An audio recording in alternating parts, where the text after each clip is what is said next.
اس امت کو اللہ نے یہ فضیلت بخشی ہے کہ انہوں نے اپنی کتاب کی حفاظت کی ہے، اور اس کی ابتدا اللہ نے سورہ فاتحہ سے فرمائی ہے۔ تو سورہ فاتحہ جبریل لے کر نہیں آئے، جبریل آپ کے پاس بیٹھے تھے، تو ایک دھماکہ ہوا، تو آپ نے فرمایا یہ کیا دھماکہ ہے کہ یا رسول اللہ آج ایک دروازہ کھلا ہے جو پہلے کبھی نہیں کھلا، اور آج ایک فرشتہ آ رہا ہے جو آج تک زمین پہ نہیں آیا، اور ایک کلام لے کر آ رہا ہے جو آج تک کسی نبی پر نہیں آیا۔ تو وہ فرشتہ حاضر ہوا اور آپ کو دو کلام پیش کیے، ایک سورۃ فاتحہ اور ایک سورہ بقرہ کا آخری رکوع آمن الرسول سے لے کر آخر تک۔ ابشر بنورین، آپ کو دو نوروں کی بشارت ہو، سورۃ فاتحہ اور سورہ بقرہ کا آخر رکوع۔ تو ہم تھوڑی سی بات سورہ فاتحہ پر کریں گے کہ میرے نبی نے فرمایا اوتیت المثانیہ مکان التورات والمائدہ مکان الانجیل والحوامیم مکان الزبور وفضلت بالمفصلات۔ میرے سب سے بڑی کتاب تورات تھی، سب سے بڑی، اٹھانا بھی مشکل تھا، اتنی بڑی کتاب تھی۔ میرے نبی نے کہا اللہ نے مجھے تورات کے بدلے میں سورہ فاتحہ دی، 7 آیات سورہ فاتحہ دی تھی۔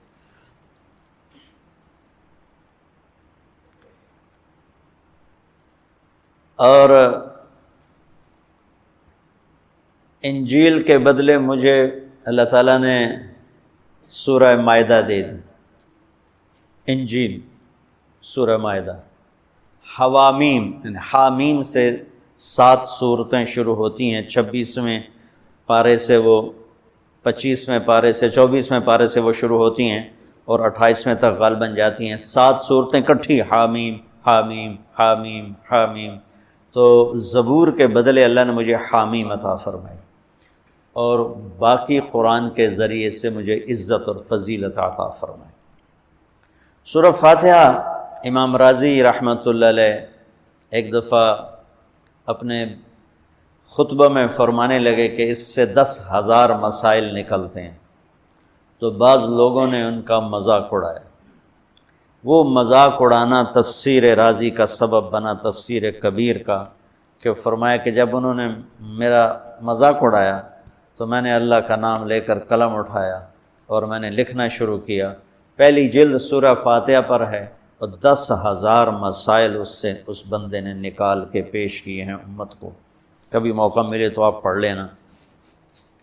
اور حضرت علی کا فرمان ہے، امام المتقین، اگر میں سورہ فاتحہ کی تفسیر کروں، سورۃ فاتحہ کی تفسیر لکھواؤں تو 70 اونٹوں پہ لادی جائے گی، 70 اونٹوں پہ۔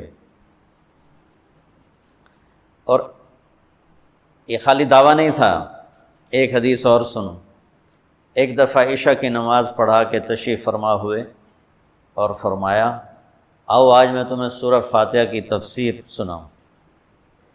تو شروع کرتے ہیں بسم اللہ سے، اور بسم اللہ کی با سے شروع کرتے ہیں۔ عربی میں تو حروف کا بھی مطلب ہوتا ہے نا، با کا مطلب بیان کرنا شروع کیا، اور فجر کی اذان ہو گئی، با چل رہی تھی۔ سبحان اللہ۔ تم نے تو شاید وہ کتاب دیکھی نہیں، وہ شرح میت عامل الباء للالصاق مررت بزید، ہمیں تو بس اتنا ہی آتا ہے۔ یا حرف جر ہے، باؤ تاؤ کاف و لام و واؤ منز و مسقلہ رب حاشا من عدا حتی، کیا ہے حتی الہ، وہ جو نحمیر زبانی یاد کی تھی۔ تو سورۃ فاتحہ سارے آسمانی کلاموں کا، جتنے آسمان سے کلام اترے، کتابیں اتریں، اس کا خلاصہ ہے قرآن، اور قرآن کا خلاصہ ہے سورۃ فاتحہ، اور سورۃ فاتحہ کا خلاصہ ہے ایاک نعبد و ایاک نستعین۔ ایک اور طرح، سارے آسمانی کلاموں کا سردار ہے قرآن، اور قرآن کا سردار ہے سورۃ بقرہ، اور سورۃ بقرہ کا سردار ہے آیت الکرسی، اللہ لا الہ الا ہو۔ تو آسمانی علوم کا خلاصہ قرآن، اور قرآن کا خلاصہ سورۃ فاتحہ، اور سورۃ فاتحہ کا خلاصہ ایاک نعبد و ایاک نستعین۔ یا اللہ صرف تیری بندگی، یا اللہ صرف تجھ سے مدد، ایاک سارے طرفوں سے، وَإِذَا سَأَلْتَ فَاسْأَلِ اللَّهَ وَإِذَا اسْتَعَنْتَ فَاسْتَعِنْ بِاللَّهِ ایاک، کہ یا اللہ صرف تیری بندگی، اور یا اللہ صرف تجھی سے مانگنی، تیرے آگے جھولی ہے، دنیا بھی اسی سے مانگنی ہے اور آخرت بھی اسی سے مانگنی ہے۔ اللہ نے ہمیں دنیا پہلے سکھائی، آخرت بعد میں سکھائی۔ ربنا آتنا فی الدنیا حسنۃ وفی الآخرۃ حسنۃ وقنا عذاب النار۔ تو سارے آسمانی کتابوں کا خلاصہ یہ ایک جملہ ہے، ایاک نعبد۔ اور بندگی صرف نماز نہیں، بلکہ پوری زندگی اللہ کی چاہت میں گم ہو جائے، ڈھل جائے، اور ہر ضرورت میں اللہ اس کی طرف ہاتھ اٹھے، مخلوق کی طرف ہاتھ۔ ایک ہوتا ہے ایک دوسرے کی مدد کے لیے، بھائی اپنا ٹریکٹر دینا، یار میری ہمارے ہاں ہم نے اپنی مثال دینی، جب ایک دم زمین تیار کرنے کا وقت آتا ہے تو وہ 3 ٹریکٹر بھی کافی نہیں ہوتے، تو ہم کہتے ہیں جی ذرا اپنا ٹریکٹر بھیج دینا، ایک ہی دن میں ہماری زمین ساری تیار ہو جائے۔ یہ ایک دوسرے کی امداد باہمی ہے۔ مدد جہاں انسان بے بس ہے، صرف اللہ ہی کر سکتا ہے، ان چیزوں میں اللہ کے سامنے جھولی پھیلانا، اسی کو پکارنا، اسی کے آگے ہاتھ پھیلانا اور اسی کے آگے سر جھکانا۔ حنین میں صحابہ جیسی ہستیوں نے کہا آج ہمیں کوئی نہیں ہرا سکتا، ہم بہت زیادہ ہیں۔ اللہ نے ایک حلے میں اڑا کے سب کو کہاں سے کہاں بھگا دیا۔ لن نغلب من قلۃ، آج ہمیں کوئی نہیں ہرائے گا۔ تو پہلے حملے میں ہی قدم اکھڑے اور صرف 88 آدمی اللہ کے نبی کے ساتھ رہ گئے، 12,000 بھاگ گئے۔ پھر یوم حنین اذ اعجبتکم کثرتکم فلم تغن عنکم شیئا۔ تو میرے عزیزو، سورۃ فاتحہ پورے قرآن کی چابی ہے، تمہید ہے۔ قرآن توحید بتاتا ہے، رسالت بتاتا ہے، آخرت بتاتا ہے۔ سورۃ فاتحہ میں توحید بھی ہے، رسالت بھی ہے اور آخرت بھی ہے۔ الحمدللہ رب العالمین الرحمن الرحیم مالک یوم الدین۔ الرحمن الرحیم تک اللہ کی ذات صفات توحید ہے، مالک یوم الدین جزا سزا اور آخرت ہے، ایاک نعبد و ایاک نستعین یہ مقصد زندگی ہے، اہدنا الصراط المستقیم یہ طلب ہے زندگی کی، سب سے بڑی طلب ہدایت ہے۔ الصراط الذین انعمت علیہم یہ رسالت کہ جن پر تیرا انعام ہوا، اولئک مع الذین انعم اللہ علیہم من النبیین والصدیقین والشہداء والصالحین وحسن اولئک رفیقا۔ تو سورۃ فاتحہ کو مجھے کوئی یاد پڑتا ہے، ایک دفعہ میں کہیں پڑھا تھا کہ اللہ اپنی ذات کو اتنے خوبصورت انداز میں بیان کرتا ہے، الحمدللہ رب العالمین الرحمن الرحیم مالک یوم الدین۔ یہ تو غیب کے صیغے کے ساتھ بات ہو رہی، لیکن اللہ اپنی ذات کو اس قدر خوبصورت انداز میں بیان کرتا ہے کہ ان 4 لفظوں میں اللہ سامنے آ جاتا ہے، تو سننے والا اللہ کو سامنے دیکھ کر کہتا ہے ایاک نعبد، تیری ہی بندگی کرتے ہیں، وَإِيَّاكَ نَسْتَعِينُ تجھی سے مانگتے ہیں، کیونکہ اللہ کو دینے کے لیے کہیں سے مانگنا نہیں پڑتا۔ ابراہیم علیہ السلام نے آگ میں جاتے ہوئے جبریل اور ہوا کے فرشتوں کو کہہ دیا تھا اما الیک فلا واما الی اللہ فنعم ایاک نعبد وایاک نستعین۔ اللہ تعالیٰ نے اپنی ذات کو اس خوبصورت انداز میں پیش کیا کہ جیسے ہم اللہ کو دیکھ کر کہہ رہے ہیں ایاک نعبد وایاک نستعین، یا اللہ صرف تیری بندگی کریں گے، یہ سر اور کہیں نہیں جھکے گا، اور یا اللہ صرف تجھ سے مانگیں گے اور کسی سے نہیں مانگیں گے۔ قرآن وہ میں نے پہلے ایک مثال سے بتا دیا، یہ استعانت بالغیر نہیں ہے، بھائی مجھے قرض چاہیے اب مجھے 1,00,000 روپیہ دے دیں، یہ اس میں نہیں آتا ہے۔ میرے نبی قرضہ اٹھاتے تھے، میرے نبی نے جنگ کے لیے تلوار اٹھائی، زرہ پہنی، اسباب کی دنیا ہے، اسباب کا اختیار کرنا اور چیز ہے، اور جن چیزوں میں اللہ کے سوا کوئی کرنے والا نہیں وہ لوگوں کے سامنے ہاتھ پھیلا دینا۔ استعانت صرف اللہ سے۔ اگر آپ نماز کی عادت ڈال لو نا، آپ پڑھتے ہو، لیکن ہر حاجت میں مصلی پہ آ جاؤ، پھر آپ کو ایاک نستعین کا مزہ آئے۔ اپنی حاجت نماز کے ذریعے اللہ کے سامنے رکھو۔ ایک بدو طواف کر رہا تھا، یا اللہ تجھے پتہ ہے نا میں بھی بھوکا ہوں اور میری اونٹنی بھی بھوکی ہے، اور مجھے کھانے کو میرے بچے بھی بھوکے اور میں بھی بھوکا۔ ایک آدمی ساتھ سن رہا تھا، تو اس نے جلدی سے اپنے تھیلی نکالی درہموں کی کہ میرے بھائی قبول فرما، کا پیچھے ہٹ، تو اس سے لینا ہوتا تو اس کے گھر میں آتا، جس کے گھر آیا ہوں اسی سے لینا، چل چل مجھے نہیں چاہیے۔ وہ طواف سے فارغ ہوا تو اعلان ہوا فلاں ابن فلاں کہاں ہے، تو یہ خود تھے، کہا جی میں ہوں، کہا آپ کے چچا کا انتقال ہوا ہے تو انہوں نے اپنی ساری وراثت آپ کے نام کر دی ہے، چونکہ ان کی اولاد کوئی نہیں تھی۔ تو 1 منٹ میں اللہ تعالیٰ نے قبول فرمایا۔ ہشام بن عبد الملک اور سالم بن عبداللہ بن عمر بیت اللہ کا طواف فرما رہے تھے، تو ہشام نے کہا سالم کوئی ضرورت تو بتاؤ، تو وہ کہنے لگے اللہ کے گھر میں ہو کر میں اللہ کو نہ بتاؤں تمہیں بتاؤں، کتنے شرم کی بات۔ تو ہشام چپ ہو گیا۔ ہشام بادشاہ تھا بنو امیہ کا۔ تو جب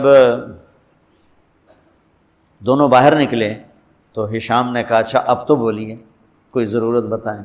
تو سالم بن عبداللہ بن عمر، حضرت عمر کے پوتے، کہنے لگے کیا بتاؤں، دنیا کی یا آخرت کی؟ وہ کہنے لگا دنیا کی بتاؤ، آخرت کی میں کیا پوری کروں گا؟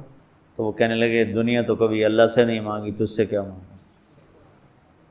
ما سألت من یملکھا فکیف من لا یملکھا، جو دنیا کا شہنشاہ ہے، دنیا تو اس سے کبھی نہیں مانگی، تم سے کیا مانگوں گا؟ تو میرے عزیزو، سارے قرآن کا خلاصہ یہ 2 لفظ ہیں، ایاک نعبد۔ تو امت اللہ کے سامنے سر جھکاتی، ہر حرام چھوڑ دے، ہر حلال پہ آ جائے۔ بندگی صرف نماز نہیں ہے، بازار کی بندگی کیا ہے؟ سچائی، ناپ تول کا پورا ہونا، وعدے کا وفا کرنا، کھوٹ ملاوٹ سے بچنا، یہ بازار کی عبادت ہے۔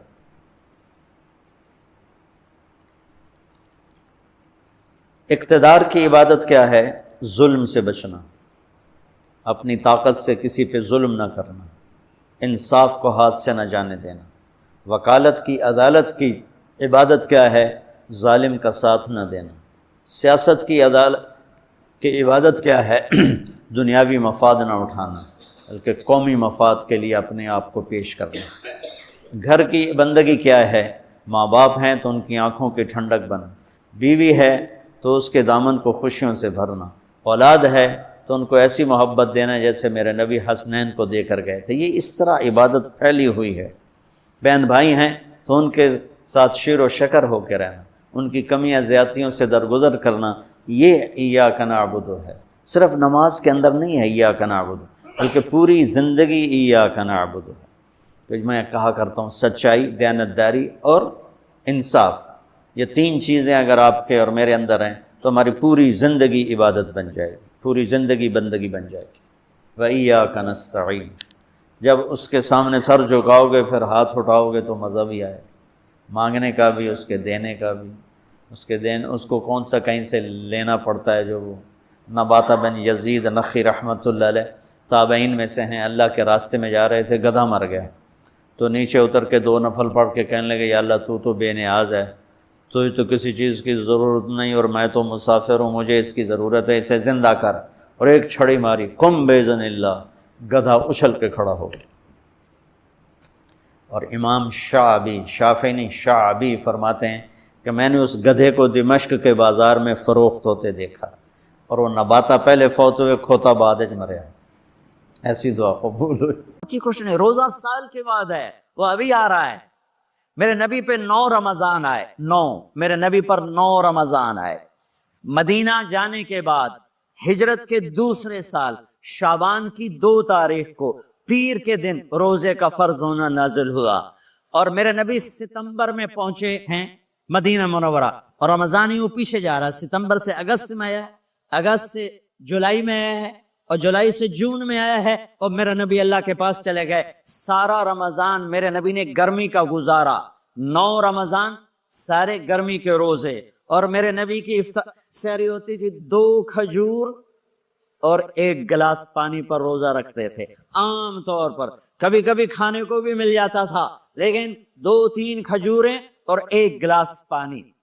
اس پر میرے نبی نے 9 رمضان گزارے, اعتکاف کر کے دکھایا, پورا مہینہ 20 دن 10 دن, پھر ساری زندگی 10 دن کا اعتکاف فرمایا شب قدر کی تلاش میں, اور امت کو خوشخبری سنائی. رمضان آ رہا تو میں تھوڑی سی تفصیل بتا دوں. میرے نبی ممبر پر آئے, کہنے لگے ماذا یستقبلکم وماذا تستقبلون, وہ کون آ رہا ہے صحابہ, وہ کون آ رہا ہے. پھر ہم نے کہا وہ کون آ رہا ہے. حضرت عمر کھڑے ہو گئے, یا رسول اللہ اوحی نزل, کیا کوئی وحی آ گئی؟ کہنا کیا کوئی دشمن آ گیا؟ نہیں. تو پھر کون آ رہا ہے؟ آپ نے کہا رمضان آ رہا ہے, رمضان آ رہا ہے. جنت کے دروازے کھل گئے, جہنم کے دروازے بند ہو گئے, رات کی تراویح کی نماز ملی. آپ کا رمضان آج کل بڑا اوکھا ہوگا لیکن اجر بھی بڑا ہوگا. میں نے 1 دن پہلے واپسی رکھی بھی 18 گھنٹے کون ہی تھے بکھا رہے. آپ تو پھنسے ہوئے, میں تو نہ پھنسوں. تو اس کا اجر بھی اس کے مطابق ہوگا, اجر بھی اس کے مطابق ہوگا. تو میرے نبی کا سارا رمضان گرمیوں میں گزرا ہے, گرمیوں میں گزرا ہے. اور آپ نے 3 دن تراویح کی نماز پڑھائی. پہلے کسی امت پہ تراویح نہیں آئی, ہماری امت اس امت پہ تراویح کی نماز آئی. پہلی امت کا روزہ مشکل, تو ہمیں ایک آسانی ملی. قیس بن سرمہ, پہلی امت کا روزہ 24 گھنٹے 24 گھنٹے 24 گھنٹے. جب ہمارے اوپر رمضان آیا 24 گھنٹے. پہلا روزہ, دوسرا روزہ. قیس بن سرمہ ایک صحابی ہیں, اونٹ چرانے والے. اگلا روزہ کیسے شروع ہوتا تھا؟ سورج ڈوبنے کے بعد آنکھ لگ گئی, روزہ شروع ہو گئی, روزہ شروع ہو گئی. جب تک جاگ رہے ہو کھاتے رہو, آنکھ لگی روزہ شروع ہو. یہ گھر آئے, کہنے لگے بیوی سے کوئی افطاری ہے؟ کہنے لگے ویلے بیٹھے ہیں, کیسے کوئی نہیں.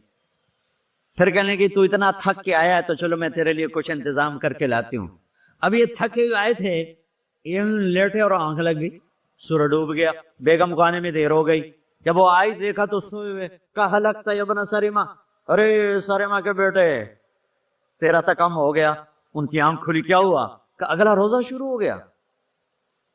تو ظہر کی نماز میں آئے, مسجد میں تو بے ہوش ہو کے گر گئے. تو اللہ کے نبی نے پوچھا اس کو کیا ہوا؟ کہ یا رسول اللہ یہ سحری کے بغیر روزہ شروع کر دیا. تو میرے نبی کا دل ایک دم مٹھی میں آیا, تو میرے اللہ نے قرآن اتارا, چل میرے حبیب آپ کو رنجیدہ نہیں دیکھ سکتا, آپ کی امت کو اجازت ہے سحری تک کھاؤ, کلوا واشربوا حتی یتبین لکم الخیط الابیض من الخیط الاسود من الفجر ثم اتموا الصیام الی اللیل. رات کو آسانی کر دی, کھاؤ پیو. پہلے جب روزہ شروع ہوا تو ہر شے حرام ہوگی, بیوی بھی حرام ہوگی, خامد بھی حرام ہوگا, ہر شے حرام ہوگی. 1-2 واقعات اس طرح اوپر نیچے آئے کہ میرے رب نے سارا نظام بدل. ایک اور بدو آ گیا, یا رسول اللہ میں تو مارا گیا. آپ نے کہا کیا ہوا؟ کہ میں روزے کی حالت میں بیوی کے پاس چلا گیا. آپ نے کہا اچھا تو غلام آزاد کر. کہ میں غریب بندہ کہاں سے غلام آزاد کروں؟ آپ نے کہا تو پھر 60 مسکینوں کو روٹی کھلا. کہنے کا میں آپ مسکین ہوں, میں کتوں روٹی کھواؤں؟ آپ نے کہا اچھا پھر 60 روزے رکھ. کہنے کا ایک روزے آئے کم کیتا, 60 روزے کی تھپ, ایک روزے میں یہ چاند چڑھایا, 60 روزوں میں کیا کروں گا؟ تو آپ بڑا ہنسے. آپ نے کہا اچھا بیٹھ جا. تھوڑی دیر گزری تو ایک صحابی آئے, یا رسول اللہ یہ صدقے کی کھجوریں ہیں. تو آپ نے او بھائی کتنے ہیں کہ بیٹھا کیوں رہا, یہ لے جا اور مدینے کے 60 غریبوں کو دے دے. وہ کہنے لگا یا رسول اللہ اللہ کی قسم مدینے میں مجھ سے بڑا غریب کوئی نہیں, تسی نہیں کرو, میرا جرمانہ مینوں ہی حلال کرو. تو آپ اتنا ہنسے کہ یہ دانت نظر آنے, یہ داڑے نظر آئے, اتنا ہنسے یہاں تک آخری دانت نظر آنے لگے. آپ نے کہا اچھا بھائی تیرا جرمانہ تینوں ہی حلال کیتا, پر اور کسی واسطے نہیں, صرف تیرے واسطے. تو یہ اوپر نیچے ایسے کام ہوئے تو میرے رب نے کرم کیا کہ چلو تمہارے لیے رات سحری حلال ہے, ہر حلال چیز حلال ہے. سحری کے بعد ختم. تو روزہ کھانے کا ٹائم تبدیل کیا, ایک نماز کا اضافہ کیا تراوی، وہ چونکہ مشکل ہوتی ہے تو اللہ نے اجر بڑھا دیا. میرے نبی نے خوشخبری سنائی، میری بات دھیان سے سننا، رمضان آنے والا ہے، تراوی آنے والی. تراوی کے ہر سجدے پر 1500 نیکی، 1500 نیکی. یہاں کی سب سے بڑی مسجد کون سی ہے؟ جامعہ اسلامی حسنہ کی مسجد والے. 1500 نیکی آپ کو سمجھ میں نہیں آئے گی. ایک چھوٹا سا اشتہار لگا دیں، جو ہماری مسجد میں تراوی پڑے گا اس کو $15 ملیں گے، ہر سجدے پہ $15. اگلے دن تسی دادیاں بھی چاہ کے لے جاؤ گے.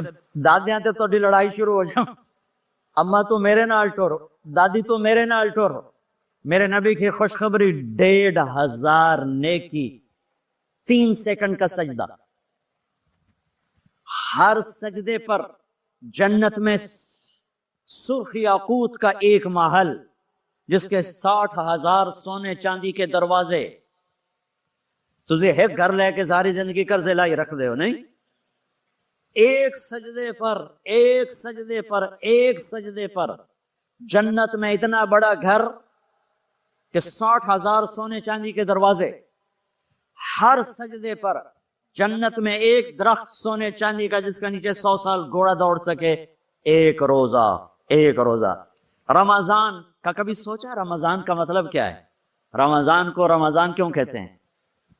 اللہ نے 11 مہینوں کے نام عربوں سے رکھوائے اور روزے کے مہینے کا نام خود رکھا قرآن میں، شہر رمضان الذی انزل فیہ القرآن.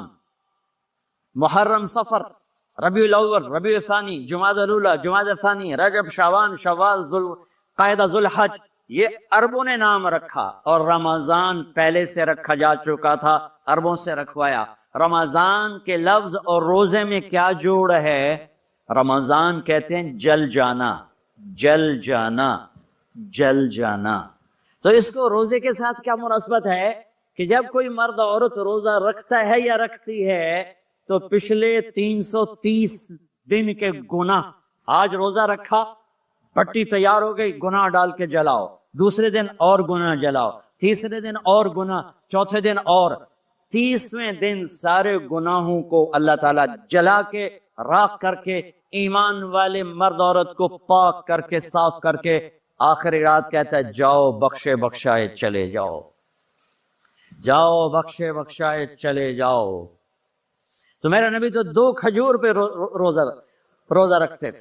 اور ایک بڑا خوبصورت واقعہ ہے رمضان کا، کہیں سے بکرے کی سری پکی ہوئی آ گئی تو آپ بڑے شوق سے کھا رہے تھے، اور ساتھ ارباز بن ساریہ بھی تھے، حضرت علی بھی تھے، اور حضرت مقداد بھی تھے. 3-4 آدمی سری کھا رہے تھے. بلال رضی اللہ تعالیٰ عنہ آئے کہ یا رسول اللہ، سحری کا ٹائم ختم ہو گیا ہے، میں اذان دینے جا رہا ہوں، آپ کھانا پینا بند فرما دیں. اب میں کہا ٹھیک ہے. وہ باہر چلے گئے، اذان دینے لگے. پھر خیال آیا میں دیکھ لوں کہ آپ نے کھانا چھوڑا کہ نہیں چھوڑا. واپس آئے تو آپ کھا رہے تھے. کہا یا رسول اللہ واللہ لقد اصبحت، اللہ کی قسم صبح ہو گئی.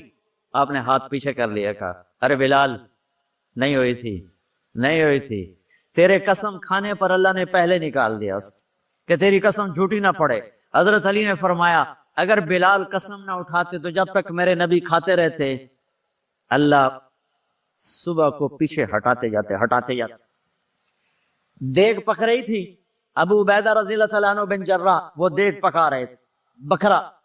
آپ نے کہا ابو عبید، یہ مجھے بکرے کی دستی پکڑانا، اگلے بازو. آپ کو اگلے بازو کا گوشت پسند تھا، گردن کا گوشت پسند تھا، یہ کمر کی پٹھ کا گوشت آپ کو پسند تھا، دودھ پسند تھا، برنی کھجور پسند تھی، عجوا کھجور پسند تھی، تازہ روٹی پسند تھی. آپ یا تازہ کھاتے تھے یا فاقہ.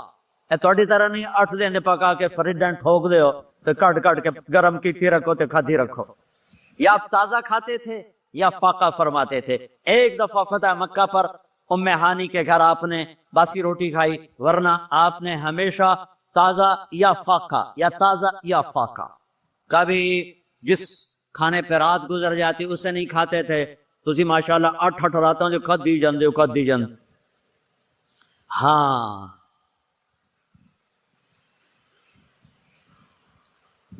تو کہنے لگے عبید یہ دستی پکڑانا، تو انہوں نے ایسے بکرے کا بازو نکال کے پورا آپ نے یوں پکڑا، نوچ کے پھینکا، کہ دستی پکڑانا، آپ نے انہوں نے یوں نکالا ڈوئی سے، آپ نے پکڑا، کھایا، پھینک، کہا مجھے بکرے کا بازو دستی پکڑانا، کہا یا رسول اللہ بکرے کی 2 ہی ہوتی ہیں۔ آپ نے کہا تیرا بھلا ہو جائے، اگر تو میرے کہنے پہ ڈوئی ڈال دیتا، جب تک میں کہتے رہتا اللہ مجھے نکال کے کھلاتا رہتا، اللہ مجھے نکال کے کھلاتا رہتا۔ اللہ نے رمضان بھیجا ہوا ہے، رمضان آ رہا ہے، اللہ کی رحمتوں کا جنت کے دروازے کھل گئے، جہنم کے دروازے بند ہو گئے، ایک دوسرے کو معاف کر دو، روزے کی حفاظت کرو۔ آپ بہت سے بہن بھائی آئے بیٹھے ہو، لڑے ہوئے ہوگے، ناراض ہو گئے، میاں بیوی لڑے ہوئے ہوں گے، بھائی بہنیں لڑی ہوں گی، رمضان آ رہا ہے، تیاری کرو۔ جیسے حج پر جانے سے پہلے معافیاں مانگتے ہو، رمضان سے پہلے بھی ایک دوسرے سے معافی مانگو، ایک دوسرے کو معاف کرو، ایک دوسرے کو درگزر کرو، خود جا کے معافی مانگ لو، اللہ آپ کا مقام اونچا کر دے گا، مرتبہ اونچا کر دے گا۔ آخری رات اللہ تعالیٰ فرماتے ہیں جاؤ، تمہارے رات کی قیام اور دن کے روزے کے بدلے تمہیں سب کو معاف کر دیا، مانگو۔ اور ایک رات اللہ نے شب قدر بنائی جو 1000 راتوں کے برابر کر دی۔ وہ آج آپ کی تو راتیں بڑی چھوٹی ہیں، 5 راتیں جاگ لو، 3 گھنٹے دی بھی نہیں رات ہوں، تو 5 راتیں جاگ لو، 21 23 25 27 29، ان میں سے ایک رات ضرور شب قدر ہوگی۔ ایک رات کا جاگنا 80 سال کی عبادت سے بڑھیا ہو جائے گا، صرف ایک رات کا جاگنا، ایک رات کا جاگنا۔ ایک شرط ہے، دل میں بغض نہ ہو، نفرت نہ ہو، حقارت نہ ہو، کسی مسلمان کو حقیر نہ جانو، بلکہ کسی انسان کو حقیر نہ جانو، تو آپ کی بندگی اللہ کی بارگاہ میں پہنچ کر آپ کے مقام کو اونچا کر دیں گی۔ تو عبادات میں ایک نماز ہے، پھر ایک روزہ ہے، پھر زکوٰۃ اور حج مالدار لوگوں کا فریضہ ہے، غریبوں کا نہیں ہے، متوسط طبقے کا نہیں ہے۔ تو عبادات کا جو نصاب ہے بڑا مختصر ہے۔ 5 نمازوں پہ کتنا وقت لگتا ہے؟ روزے سال کے بعد آتے ہیں، گنجائش ہے، بیمار ہو بعد میں رکھ لو، مریض ہو بعد میں رکھ لو، زکوٰۃ سارے سال میں کسی وقت دے دو، حج زندگی میں کب کسی وقت کر لو۔ یہ ایک چھوٹا سا نصاب ہے۔ دوسرا میرے نبی کی زندگی کا پہلو جسے میں ہائی لائٹ کرنا چاہتا ہوں، جو نمایاں ہے، جو روشن ہے، وہ میرے نبی کی زندگی ہے، وہ میرے نبی کے اخلاق ہیں، وہ میرے نبی کا درگزر ہے، میرے نبی کا پیغام محبت ہے،